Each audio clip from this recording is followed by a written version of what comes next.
Iran மீது தரைவழி தாக்குதல் நடத்த அமெரிக்க ராணுவம் தயாராகி வர்றாங்க. அமெரிக்கா, இஸ்ரேல் கூட்டுப்படைகள் மற்றும் ஈரான் ராணுவத்துக்கு இடையே பிப்ரவரி மாதத்திலிருந்து போர் நடைபெற்று வருது. இந்த போர்ல ஈரான் ராணுவ தளங்கள், அணுசக்தி தளங்கள், எண்ணெய் வயல்னு 10,000க்கும் மேற்பட்ட இடங்கள் மீது அமெரிக்கா, இஸ்ரேல் கூட்டுப்படைகள் வான்வழி தாக்குதல் நடத்திட்டு வர்றாங்க. இதுக்கு பதிலடியா இஸ்ரேல் மற்றும் மத்திய கிழக்கு நாடுகள் உள்ள 20க்கும் மேற்பட்ட அமெரிக்க ராணுவ தளங்கள் மீது ஈரான் ராணுவம் தொடர்ச்சியா தாக்குதல் நடத்தி வர்றாங்க. ஹார்முஸ் ஜலசந்தியில கச்சா எண்ணெய் கப்பல் போக்குவரத்தை ஈரான் முடக்கியிருக்காங்க. போர் முடிவுக்கு கொண்டு வர 15 அம்ச திட்டத்தை அமெரிக்க அதிபர் டொனால்ட் ட்ரம்ப் அறிவிச்சிருக்காரு. இதை ஈரான் ராணுவம் ஏற்க மறுத்துட்டாங்க.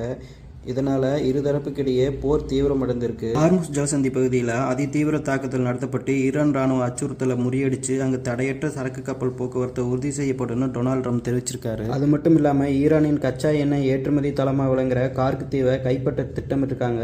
இதன் மூலம் ஈரானோட பொருளாதார தடைபடும். ஈரான் மீது தரைவழி தாக்குதல் நடத்துறப்போ அந்த நாட்டில் இருக்கிற 400 கிலோ யுரேனியத்தை கைப்பற்ற திட்டமிட்டிருக்காங்களாமா. இந்த நிலையில டெஹ்ரான் டைம்ஸ் என்ற ஈரான் தினசரி ஆங்கில பத்திரிகையில முதல் பக்கத்தில் ஒரு செய்தி வெளியிட்டிருக்காங்க. அதில் நரகத்துக்கு வருக என்ற தலைப்பில் வெளியிடப்பட்ட ஒரு செய்தியில் ஈரானுக்குள் நுழையும் அமெரிக்க வீரர்கள் சாவு பெட்டியில் தான் திரும்ப செல்வார்னு கடும் எச்சரிக்கை விடுத்திருக்காங்க.